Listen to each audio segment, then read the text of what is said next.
the first mountain is the mountain of success. And then there's the valley of that midlife transition. And then if you're fortunate and you find it, the trailhead up your second mountain, which is the mountain of fulfillment. And so most men will never realize true success. They will never make the money they need to be making to get to the top of the first mountain and to look around and say, holy shit, like there's literally nothing up here. Like they will just climb and climb and climb and strive and strive and strive, but they'll do it in a really inefficient way because they're doing it from their conditioning. They're not doing it from their zone of genius. 2, 1, 0.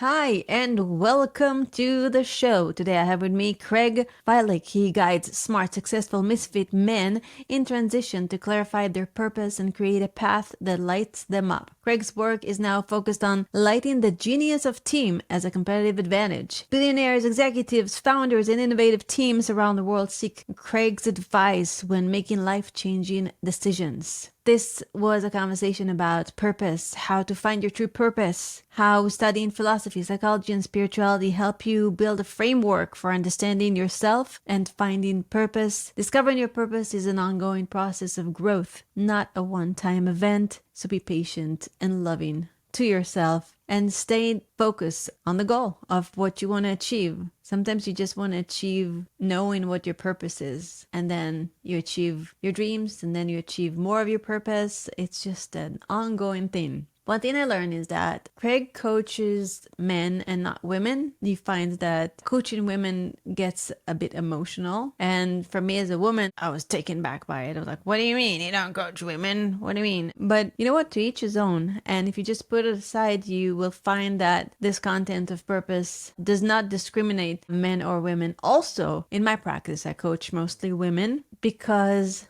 I coach from my own life experience. I resonate with women when I teach them about their femininity and about their inner goddess. And yet in my hypnotherapy practice, it's equal for men and women because we all have past traumas that needs to be healed and we all want to install new empowering beliefs. So if you put this aside and you just focus on the content, ladies, this was a wonderful episode. And now, without further ado, on to the show. Hi, Craig, and welcome to the show. How are you doing today? I'm doing well. It's good to meet you. Fantastic. Before we dive in, can you share a little bit about your origin story and how did you find your purpose?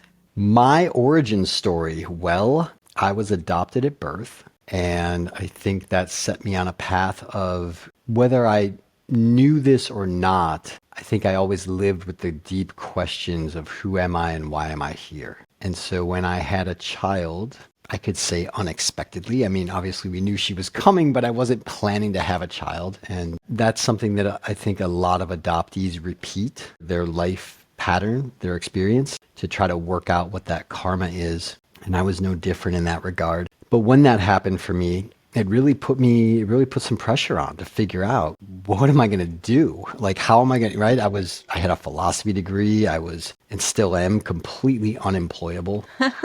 I just didn't fit in the world. And so I had to figure this out. And it was a 20-year, really long, grueling journey. Lots of mistakes, lots of failing forward. And through that process, I think it was a rock tumbler, I eventually got polished. And I realized what I'm better at than anybody else is helping people go deep inside and bring out the clarity about who they are and why they're here and what to do about it. And why do you think a lot of people struggle with that? I love that question. Gosh, how much time do you have? I mean, we could go into, there's so many facets to it. We have 54 minutes. Something like that. I could take so many different angles on this, and it's one of my favorite questions. Simple answer is conditioning. Family conditioning, religious conditioning, social conditioning. There's often, things like military conditioning, corporate conditioning. We're told to be somebody that we're not. And we're told from such a young age that we don't even think twice about it. Oh, I have to give up what feels authentic for me. I have to give up what feels natural for me. I have to behave in these other ways because, oh my God, I could die. And, I mean, we could talk about how that evolved in civilization and when that started to happen in civilization, but it goes way, way back. Yes. As soon as you were leaving the tribe, you were not protected. Sure. So you always have to fit in. That's right. And that's where the shadow comes from, because our instinct as a chimpanzee relative is to beat our brother over the head and take his candy. And then when mom or dad comes to us and says, "Oh, did you beat your brother over the head and take his candy?"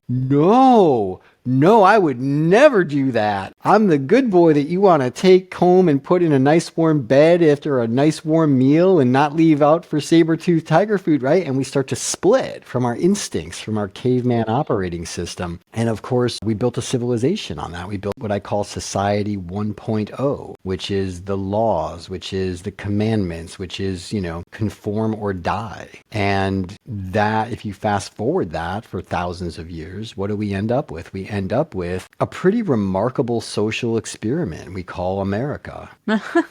Freedom of speech, right? Like freedom of religion. Right. There's all kinds of freedoms that are now codified in law that didn't exist up until a few hundred years ago. Never existed before. In the history of civilization, you could never legally be as authentic as America offers in our Constitution, in our Bill of Rights. And what has that led to? Well, that's led to things like Silicon Valley and Wall Street. And what has that led to? Well, that's led to things like Instagram and TikTok. And what has that led to? That's led to a billion people saying, look at me, be like me, be like me. But it's all for the purposes of the caveman operating system, which is to survive and replicate.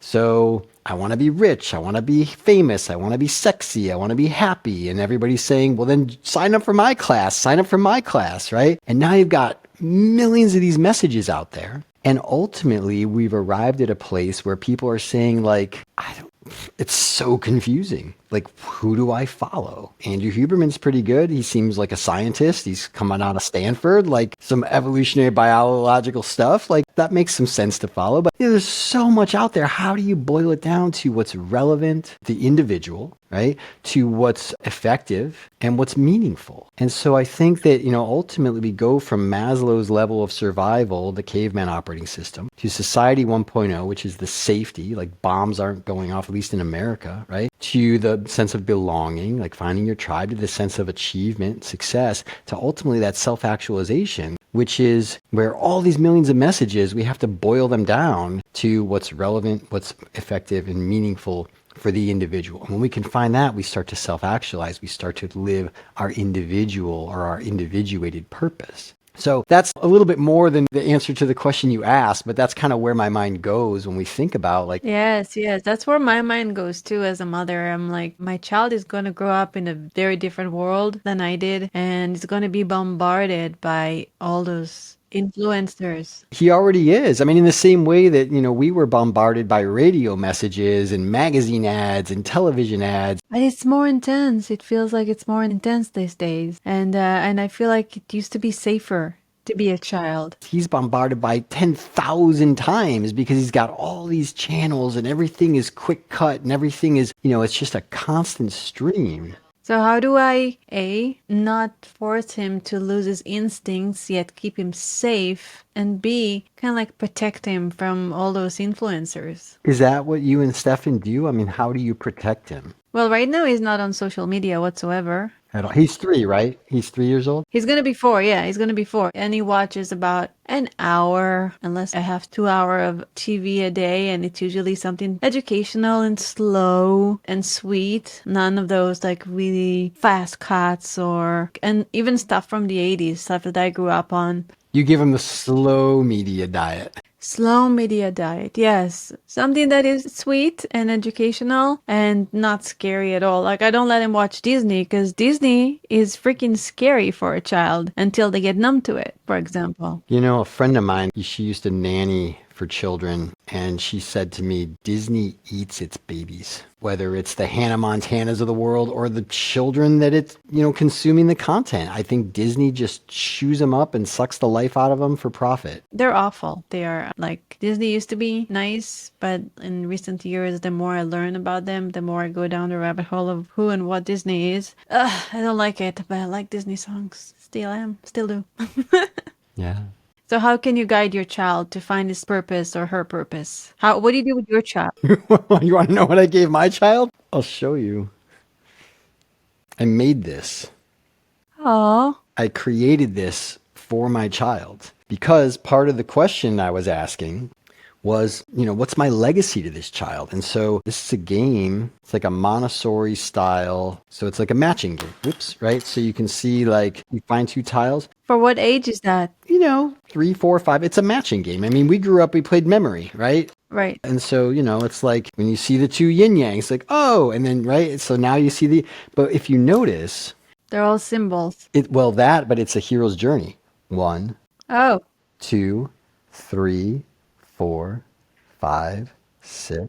maybe you can say it out loud so people that are listening can know what you're talking about. Oh, sure. So 1 is the Ouroboros, the snake eating its tail. 2 is the yin yang. 3 is the triquetra, which is like the Venn diagram, like the red, yellow, blue, and you get the green, purple, orange, and then in the middle is the white light, right? So like, for instance, so here's how I use this with my daughter. She said, Dad, because I was trying to figure this out. She's probably 4 or 5 years old, and I'm trying to become an entrepreneur, and I'm studying all this Tony Robbins, all the traditional success stuff. You're trying to figure it out. And she says, probably something she'd heard her mother say or whatever. Dad, money's not the most important thing. And I said, fair enough. I said, what is the most important thing? She said, love. And I said, is that true? And she said, yeah. I said, how do you know? I don't know. I just know. So I got out and I drew the 3 circles overlapping, and I drew a heart for one, and I drew a dollar sign for another, and I drew like an eye, right? So like, vision or just, the aesthetic. And I said, okay, so if the love is really big, but the vision is really small and the money is really small, I said, is that the kind of life you want? And she thought, no. And I said, but if we draw it really big for money, right, with a little circle for heart and a little circle for vision, I said, is that the kind of life you want? She said, no. And I said, so what kind of life do you want? She drew 3 equal circles. And she could see, oh, like there's a balance here. That's beautiful. So using principles to teach, like she would ask me, she said, Dad, how does the rain work? And I said, well, you remember the Ouroboros, the snake eating its tail? And she said, yeah. And I said, so the rain evaporates over the ocean, and then the clouds blow it towards the mountains, and then the rain falls, and then the rivers bring that water back to the ocean, and then it evaporates. And she goes, oh, it's just like the Ouroboros. And I said, exactly. And so by teaching her principles, and so just to finish for the people that are watching so they can, right? So 3 is the triquetra, the overlapping circles. 4 is Zia, which is the flag for New Mexico. So it's basically a quadrant. 5 is the Wujing, which is the 5 Chinese elements. 6 is the Merkaba, which all the Pythagorean solids come out of, like the pyramid, the squares, tetrahedron, right? These things come out of this. So there's like a geometric kind of understanding. 7 chakras. The 8 is the Bagua, which is the stop sign shaped Chinese, feng shui is based on this. This is basically, it's the Brady Bunch, right? The pure, well, this is upside down, but the pure feminine, the pure masculine, the 3 brothers and the 3 sisters, right? And then, of course, in the middle is Alice, the yin yang, because we're not quite sure what's going on with her. She's probably non-binary in today's language. Enneagram, which means 9-sided shape. The Kabbalah, which has 10 centers, 10 sephirot. And then Cosmos, which to me, that took me a couple of years to figure that out, but 9 planets, the sun and the moon makes 11, and then 12 is the zodiac. And so teaching her the hero's journey of, we all start in the Ouroborean state of consciousness where we are one with our mother, like literally umbilically attached. But even in the first year of life, the world is just a big boob, right? Like everything is just like potential nourishment. And so we don't really separate ego development into the yin yang, into that sense of duality and separation until we're about, 1.5, 2 years old. And then it's after that, we're trying to figure out how does this all work? There is a 13th symbol in there, which is the flower of life, which is when you take the 1 and the 12 and you put them together, you get 13, right? And 13 is a bad number, right? It's a esoteric number because it's actually the completion. Depends on where you're from. I'm from Israel, so 13 is a lucky number, actually. It's a good number. Like men celebrate, they become men, they initiate into manhood at 13. So it's a good number. Yeah, so there's a completion that happens there, right? And we've lost that kind of ritual initiation. It's actually, we can bookmark that for future conversation or later in this conversation, but reweaving our ruptured masculine lineage is actually a huge part of my heart's mission in this world. And so, having those ritual rites of passage are so important for boys and for girls. Yes. But I think with girls, there's a menstruation that happens where all of a sudden, like the hormones kick in and Yeah, girls are at 12 and the boys are at 13. how do they determine that? That's something I've never understood about. I don't know. You don't know. Okay. I guess if you just think that girls, they mature faster than boys, so maybe that's it. But I don't, the answer is I don't know. But there's something that happens physiologically for girls. For boys, it's a psychological initiation. Maybe. That they have to be ripped away from the comfort of the mother and of, the culture that they're in and taken far outside of it and given some perspective and given some real deep psychological, spiritual challenge. Like go, walk 3 days with no food and no water and no clothes in that direction, and then stand on a hill for 3 days and face the sun. And then if you make it home, you're a man, right? Like they might not survive. And when they come back, they're different. And they understand that now something else is expected of me in my village. And we've lost that. And I think seeing the leadership we've had in the White House lately, we've got some overgrown boys that were never initiated, and it shows. So you use that tool for your child. Do you sell it? I sold them all. I only made 111 of them, and they're all gone. Oh, wow. Yeah, I know. That's what everybody says. Like, can I get one? So if you don't have this tool, what can I do to give a child a purpose? And then we can move into how we give an adult a purpose, but start with the kids. Because if they have a strong foundation around purpose and around who they can or cannot be, they won't have to go through the 20 years that you went through to teach people how to do this. I put my daughter through Montessori up through 6th grade. And that's about 12 years old, right? And then they say, look, there's very few Montessori high schools, but she was very clear. She's like, 12 is it. She's like, because then the hormones kick in and it's a whole other game. And we don't want those kids in the same school as the kids before that. And so there's a bit of an initiation that happens there as well, or at least a demarcation. I think Waldorf and Montessori still handle it the best. And this is basically, Montessori meets LSD, frankly. That was how it came to me. But, I think those are good.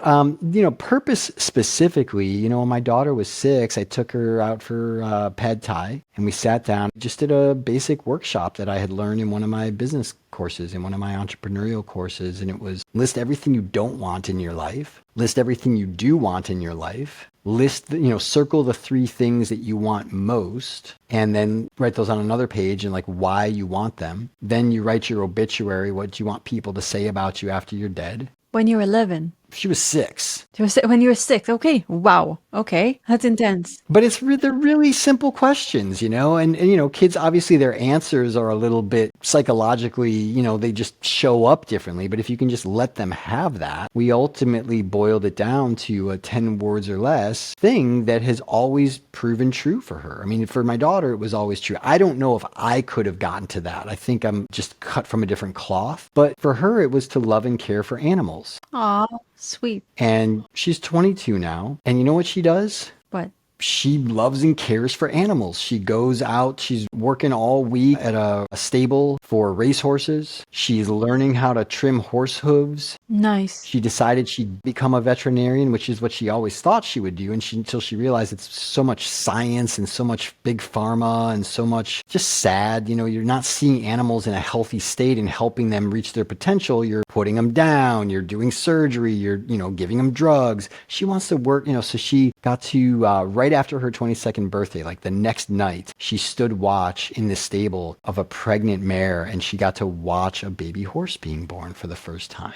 It's so beautiful. It was so beautiful. So she is living her purpose. She is literally, that's all she does. And now we're working on putting a business model around it. And she's looking at horse hoof trimming as something she can learn very quickly and apprentice and get clients immediately. And she'll use that to pay for Rolfing school. And she wants to be like a Rolfing craniosacral therapist for horses. And I'm like, great, figure it out. That's awesome. So that's how I did it. Nice, nice. Hey, please do more than 111 or however many you did, because man, that sounds so cool to teach kids like that. You know what it is? So this is a matching game. Like you grew up playing some kind of matching game, right? Yes, yes, I did. So this is a whole suite of Montessori style, right, games and toys. So like I Ching checkers, right? And so there's 8x8. It's the 64 hexagrams of the I Ching. And so each checkers piece is a trigram, which is one of these, 3-line stacks, right? But when you get to the other side of the board and you get kinged, right, where you stack two pieces together, you form a hexagram, and then you look it up on the board, then you look it up in the book, and you're going to play that 1,000 times with your kid. I don't know how many times you've played checkers with your son. I was bored out of my mind by the time my kid was 4 or 5 years old. I never wanted to play checkers again. But it adds another level of like spiritual, intellectual development for the parent. Because it's a conversation piece. So it seems like you studied many methodologies. You mentioned Kabbalah. That was my major. That was my major in college. Yeah, that's what I studied. What did you study? Basically got a degree in mysticism.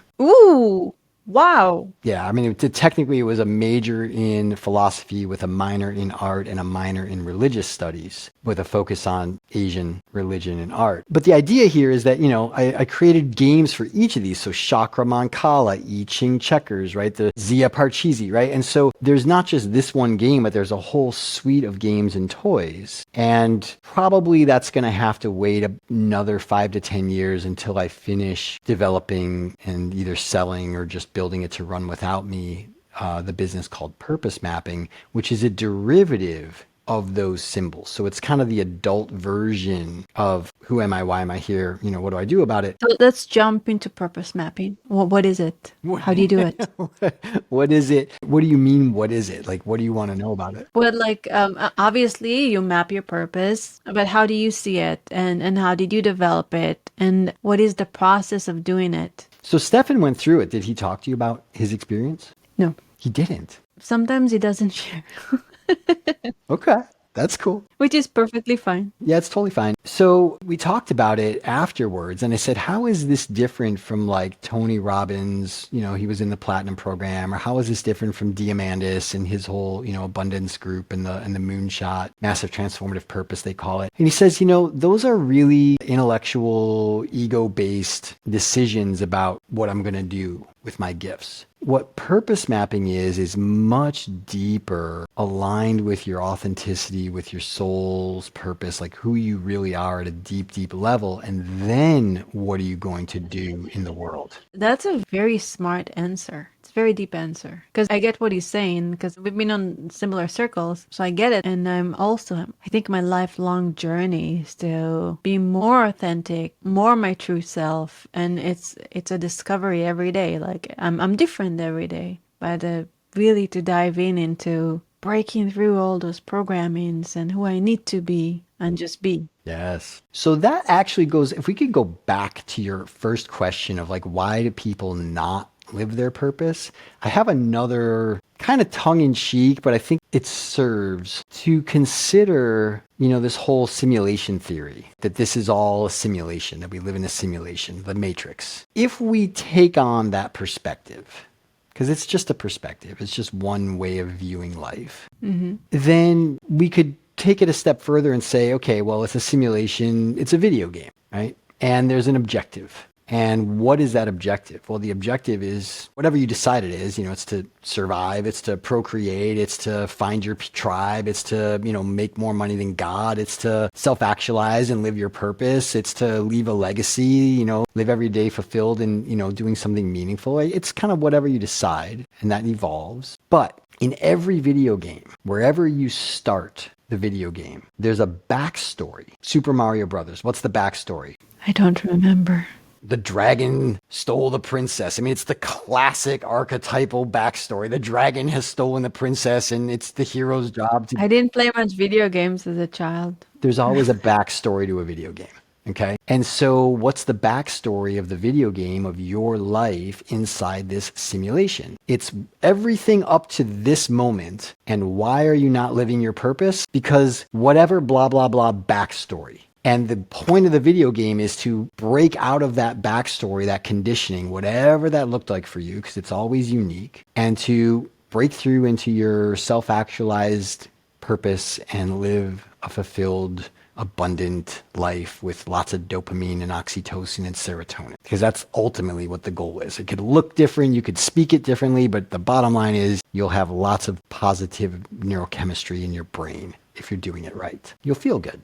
So how do you take people from the ego superficial goals to goals that are to do with, I just want to care for animals and like simple things that maybe are not very shiny or cool and they are one's original purpose? Yeah, such a beautiful question. Well, obviously, I think kids know if you catch them early enough, you can figure out a way to interpret their answers and reflect them back. I mean, there is a bit of skill required there. And again, this is what I do better than anybody else on the planet, I believe. Like nobody's doing what I'm doing at the level I'm doing it. And there's lots of people, you know, Simon Sinek is great and Mastin Kipp is great. And all these guys have their processes. Nobody goes as deep as I go. That's how I'm wired. So how do we do it with people? The way I do it is I use a half a dozen different personality profiles, an anonymous 360 feedback survey. And then we have an algorithm, we have a piece of software that I developed that boils all of that information down, kind of that Venn diagram, right? Those three circles. We look at what are all of these pieces of data, right? All of these profiles, all of the survey feedback,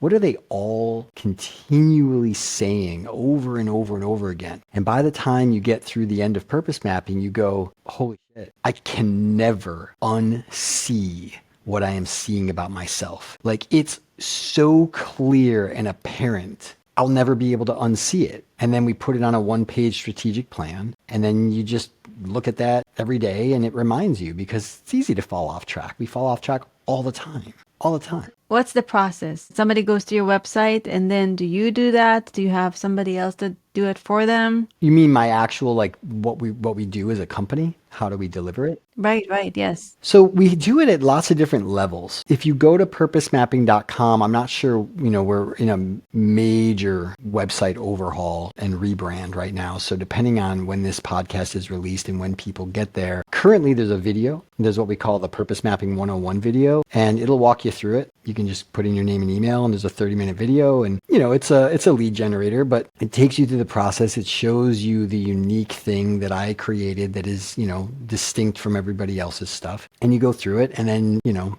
it's a lead generator. So you get to the end and you're like, I'm so close. I can taste it. Let me book a call and let's talk to you, right? And then, you know, if you want to go through the deeper process, we can talk about what that is on that call. But the deeper process is, at this point, it's 10 mini workshops. So it's 10 90-minute sessions where we build a container for transformation, because caterpillar doesn't just go out onto the edge of a tree branch and have a meltdown where the birds can get it and the rain can wash it away, right? It goes into a structure, a cocoon, a safe place to have its meltdown. And there's something unique about caterpillars that is interesting. Caterpillars contain what they call imaginal cells. You ever heard that term before? No, I've never. It means that these cells contain the image or the architectural blueprint of the butterfly. And those cells are present in the caterpillar its entire life. But the identity of the caterpillar is like holding itself together so strongly that it sees those cells and it says, get out. Like that's like a virus, that's like a pathogen, right? It expunges them until the caterpillar just starts feeling like, something, it's time to, you know, I don't know, I'm going to start building this cocoon. I don't even know what this is. I've never done this before. And it just builds this cocoon. It doesn't just go into the cocoon and strap on wings and pop out the other side. It melts down. And that's a process. And it needs a clear, solid, safe container. When it reaches the point of what I call maximal dissolution. It cannot dissolve anymore. It's just snot. It's just, there's barely any caterpillar visible, right? The imaginal cells kick in and they start to reorganize. Like there's nothing added, nothing is taken away. It's the same stuff that's always been there. Just reorganizes it into the butterfly. And here's the kicker. The human heart contains imaginal cells. No way. So there's something in us that wants to wake up. And usually in midlife, we start feeling this, my current life doesn't really fit me anymore. I don't really feel, something's off. But what do? We stay on the hamster wheel. We keep running faster than ever, drinking more coffee, maybe medicating with other things, or, all the midlife crisis stupid shit that we do, particularly men. I work mostly with men. I don't really know what midlife is like for women, but, empty nesting. I mean, your son's just about 4, but, a lot of women in their 40s and 50s. Don't even say that. Right? A lot of women in our age group, kids are leaving home. And it's just like, my identity is melting down. I don't know what to do. Every day I got up and made them lunch and took them to school and this and it's all of a sudden that goes away. And it's like, who am I now? And so there's a process and it takes a few years to fully melt down. And you have to fully melt down because you don't want to see, a wing on one side and a couple of caterpillar legs on the other side. And you get this Frankenstein. Like you want a good, thorough meltdown and a complete transformation into the new thing. Mm-hmm. And so the first and 10th workshop are all about that container. And then the next 8 calls, the 2nd through the 8th call, I guess that's 7 calls, we go through each of these different personality profiles in the 360. And I have expert coaches. They're way better than, when I was doing these myself. They're an expert in each of the different personality profiles and modalities. And they'll take you deep into understanding yourself through those lenses. And then in the 9th session, we'll do what I did with Stefan, which is just boil all that down. We distill it down. We look at the Venn diagram. We say, what are these all saying in common? And that's when people go, holy shit,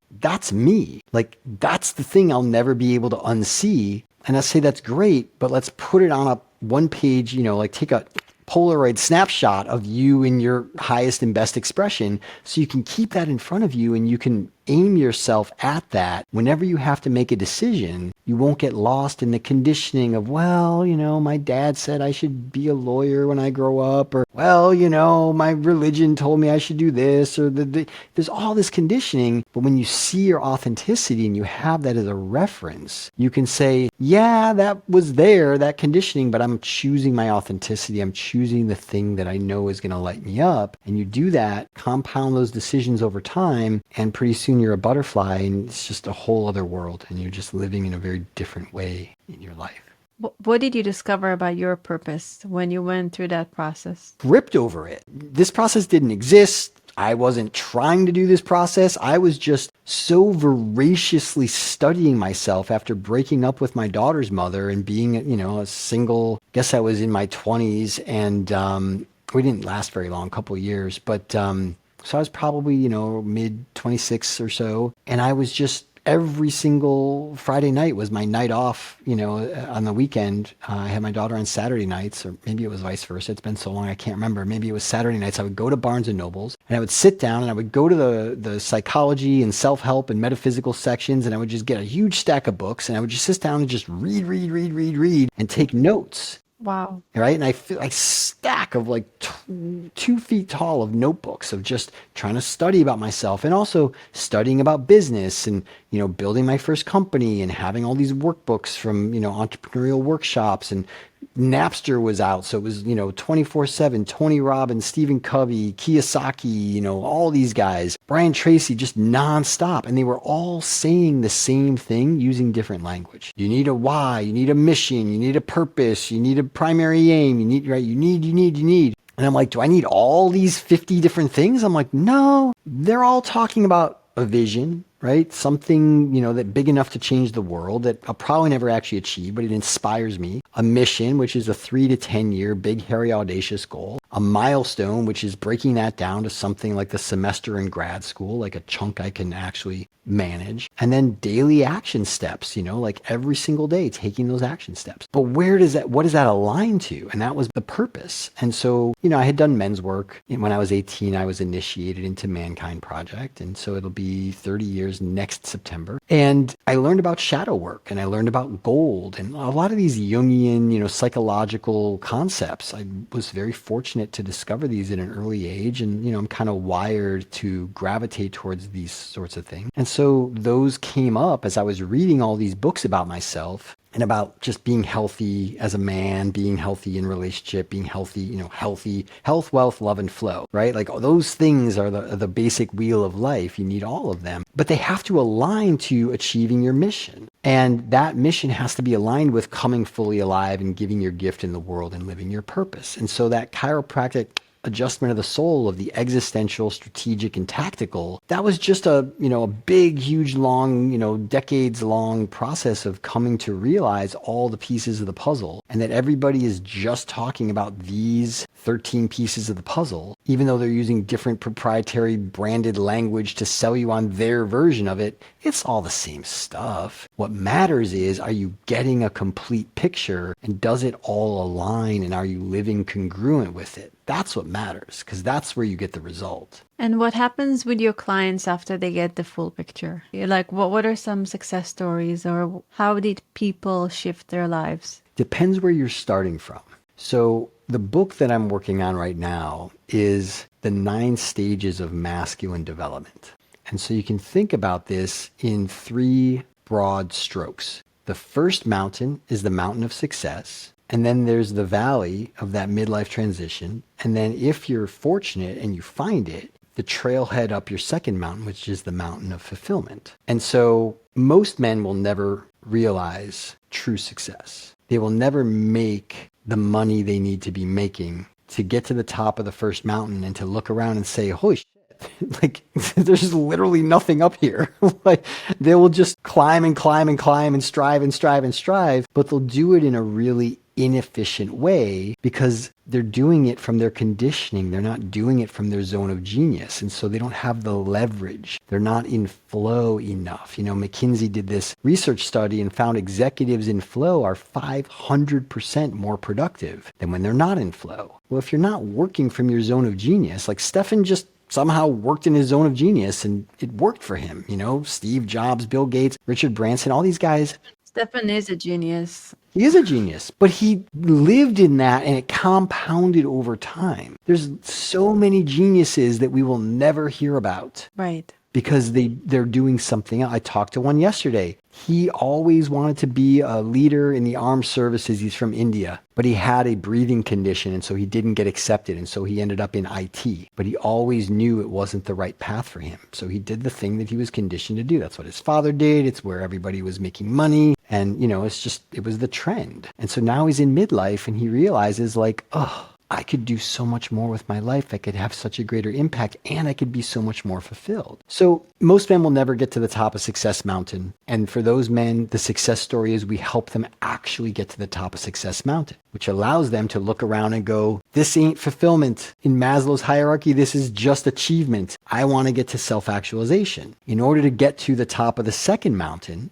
you have to go through that valley, which is the cocoon. And so we help men go through that because most will never do it. They'll either stay on the golden hamster wheel of the first mountain because they're making money and they're afraid to get off of that. Trust life. They will golf their way to the grave because they're playing not to lose instead of playing to win and keep going in the video game. They'll just stay on the same level of the video game and just do something like surfing or golfing or, traveling around, going to all the Civil War sites. They're not growing. They're not leaving a legacy. They're just spinning their wheels, and it's kind of sad. Or they'll do something really stupid to try to get those dopamine hits. They'll build a makeshift hang glider and go careening off the backside of the first mountain and end up dead in the hospital, in rehab, divorced, bankrupt, whatever it is. We help those men get through the dark forest between the 2 mountains by building that container and actually doing the systematic work to face what's in there. And what does it look like in real life? It's 10 workshops. We go through the personality. No, I mean, like as far as no, I get it. No, as far as success, like what are some of the successes Or Like the guys that reached the top of Success Mountain. yes, yes. So we had a guy we went through a few years ago who was broke. He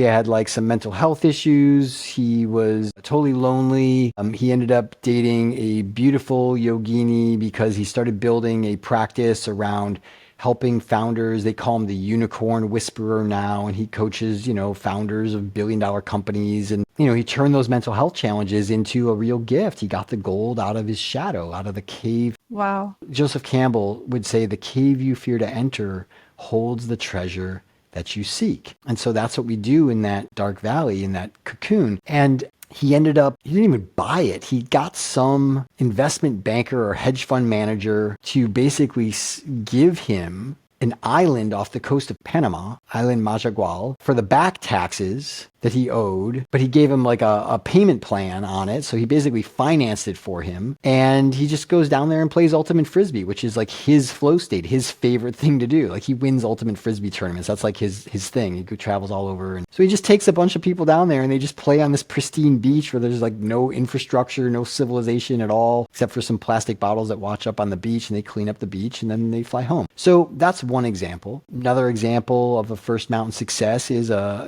broke, skinny, lonely hippie who was traveling around in a backpack in India and ended up marrying a beautiful Australian woman, and now he's totally ripped, and he probably put on 20 pounds of lean muscle, and he became the head copywriter for a $10 million internet marketing company and making really healthy amount of money, and was able to get to a place where he's like, I want to have kids and take my life to the next level. So That's beautiful. those are some success mountain, like the first mountain of success stories. And we just chiropractic adjustment of the soul. Here's your leverage, and whew, they take off. And it's amazing. Beautiful. The more interesting ones are the ones about the men that come to me from the top of Success Mountain or lost in the dark forest, and they say, I don't know what to do. I don't know what then, because the first mountains, or the second mountain is often in a fog. The first mountain is everything we're told from boyhood. Go to school, get good grades, make good money so you can have the house, the wife, the kids, the cars, the toys, the vacations. And it's like they get all that stuff and they're like, now what? So when they come to me with the now what question, that's to me the more interesting client, because they have the resources, they have the skills. Their children are usually leaving or they're gone already, flying, the nest. They've got this incredible amount of potential and capacity, and they really want to do something meaningful with it. And those conversations turn into some really profound philosophical conversations about the meaning of life. And then they all get back to the most important thing in life is love. They like the money to keep coming in. They definitely want the love. Yeah, of course. It's really about the deep philosophical thing that came up. So this guy's got hundreds of millions of dollars in real estate. He was suicidal. That's crazy. It's crazy, right? And this is the thing that like these guys come to me and they're like, my therapist has never made more than $80,000 a year. He literally laughed at me when I said, I think I might be depressed. Like they can't understand what these men are going through. And then it's just, oh, poor millionaire. And But you see a lot of successful people, or especially in Hollywood, successful actors, actresses. That's right. They have all they're rich and famous and not so happy. And they're miserable. And then people are like, oh, pobrecito, you kid, poor millionaire. Like, but they're real. They're just people, just like us. What happens is they run out of dopamine. They're at the top of their game. They have nothing to strive for. And so what we do is we create a second mountain, a new goal that can take them decades, something that will leave a positive, like a massive, transformative, positive impact, leave their legacy. So what was the goal for that guy? We're not entirely there yet. But what's interesting is he's already having these experiences of fulfillment. He's like, you taught me to chill. Like, I don't have to go and acquire more and buy more. And he still is doing that, but he doesn't feel driven by it. So he's opening his heart and he's realizing, there's something deeper in my heart that wants to come through. And he says, I've never been happier in my life. Nice. It's unnerving. He's like, I don't know what to do with it. I was like, breathe deeper into your belly, like open up your belly and like allow that breath down. And you work with men primarily, you don't work with women? We're fantastic. I would love to. I've got some women in my network I'm going to reach out to and say, maybe they can coach the women because one, I don't feel qualified. Two, they do some weird thing with me where they try to turn me into some kind of like emotional surrogate husband or something. I don't know what it is, but I don't like coaching women. I've loved the women that I have served and coached and it's been awesome, but there's just something that I just don't want that type of energy of, like it's a leaky container and I just don't like that. So I serve men. It's something I've done for 30 years. It's just something I do very well. And I think that a woman would be better suited to go to these deep places with women. There's something to it. There's something to it. I can understand it. It's also a different journey. I mean, I'll never know what it's like to be a mother. I'll never be able to understand that. And so a lot of the midlife transition for women is, It's very different, yeah. yeah, it's very different. Yeah, I coach women primarily for the same reason because I coach from my life experience. Even though when I coach men, it helps them a lot. Like, even if it's just like a short conversation, like I change some people's lives. And for now, I work with women primarily, but I'm so open. It's the focus, but at the end of the day, what I have to offer, what you have to offer is something that everyone needs. What is your specialty? What do you focus on in your coaching? Well, I do hypnotherapy, which doesn't discriminate men, women, it's the same. But I also have teaching around creating some kind of an alter ego. I call it awakening your inner goddess, unleashing your inner superhero. And I use different Jungian archetypes, the light and the shadow, where the teaching at the end of the day is looking at them and embracing everything that you are, loving all that you are. Yeah, because I mean, without that, how could you ever feel fulfilled? You're using half of your power to cut yourself off from the other half of your power. There's nothing left. Like, where could fulfillment live? Yeah, and also going back to places in your life where you did something bad and you're ashamed of yourself and just taking that younger version of you and loving him or her and embracing and caring for and integrating and moving on. And I like what you said about vision. I don't call it vision. For me, it's more like creating an alter ego of the person you want to become. That's the vision. And just stepping into that. Because when you create that vision, how did you call those cells? The imaginal cells, yeah, they wake up. That's how you activate them. That's right. Yeah, we do a piece of that as well, and it's crucial. Yeah. I would add one thing though, and this is just from my men's work experience, is for me,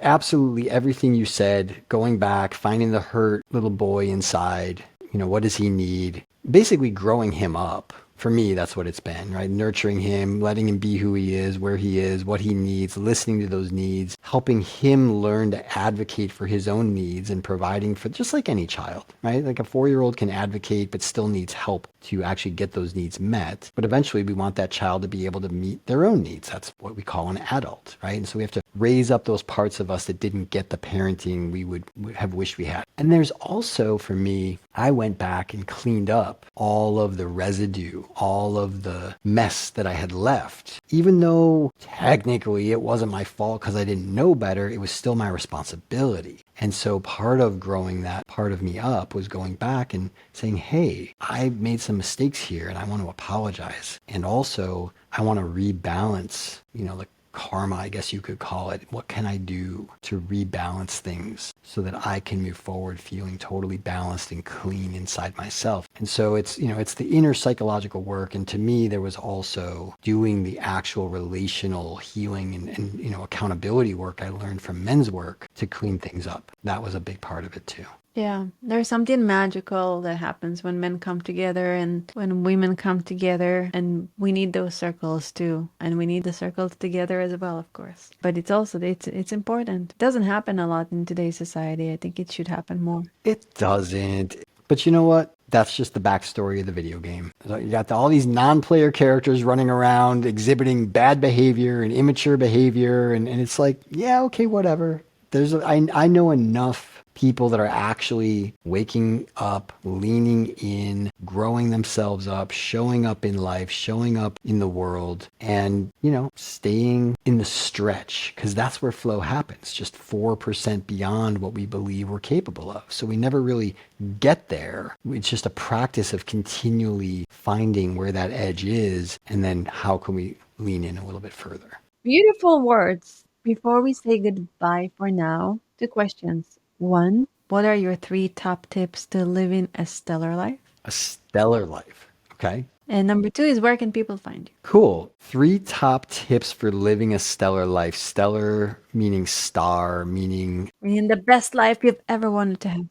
from my own life experience, I would say, particularly for men, I don't know about for women, but it's probably not too different. Get clear on your purpose. Do the deep work to excavate what is trapped in your shadow. So to me, that's maybe number 2, but also part of number 1. Getting the gold out of the dark cave and cleaning up, the mess, cleaning up, being accountable for the things in the past. Because what that is that's about reclaiming our energy, attention, and power that's stuck there. And so it's worth it to go and just do that cleanup work, even though it's a little embarrassing. And is there a third one? I think I think Maslow really nailed something now. He never made a pyramid, but using that as a checklist, do I have my survival needs met? Do I have my belonging needs met? Do I feel safe? Not just there's no bombs going off, but do I feel emotional safety, like secure attachment? Like looking at this as a checklist. Those are the things that I work on with business teams. If you want to achieve more, you go back and make sure that your deficiency needs are actually met, and achievement will just naturally progress from there. It's hard to achieve. It's just like kids. It's hard to learn if you didn't get breakfast in the morning and, you come from a broken home. Like, it's just hard to learn. Well, it's the same for us. Even if we did have breakfast, if we don't feel emotionally safe in our work environment, if we don't feel a sense of belonging in our lives, we're not going to be able to achieve at the level where we ultimately pop out into self-actualization and go, wow, I am living my best life. So I think Maslow is a really good checklist. Yeah. Beautiful. And where can people find you and work with you and your team? Sure. Purposemapping.com. And you know what I'm going to do for you? What? I'm going to do, just because I don't know what the website will look like when people actually get there, let's call it purposemapping.com/stellar, STELLAR. And I will make sure that there is something there. I'll put that 30-minute video there. So even if we've updated the page and it's no longer available on the homepage, they'll be able to find it at purposemapping.com/stellar. How's that sound? Sounds fantabulous. Thank you so much. I appreciate you. Thank you for being here. Thank you for sharing your purpose with us and helping all of us go deeper with our thinking about our purpose. Can I ask you a quick question? Yes. What is the one major insight you're personally taking from today's conversation? It's not an insight, but it's a way of looking at things, that there are those levels, those mountains where everybody wants to come to achieve success. But when you're there, there is always something deeper and deeper and deeper. I really like that concept. And I like the visual of the mountain and the valley and another mountain and the valley. I think this is the way I see life, how I see enlightenment and everything in our evolution. And I also love the imaginary cells that are in our hearts. Yeah. That's beautiful. Okay. So thank you so much. And thank you, listeners. Remember to go deeper, reclaim your energy, attention, and power, and have a stellar life full of deep purpose and fulfillment. And enjoy wherever you are, if it's day or night. This is Orion. Till next time.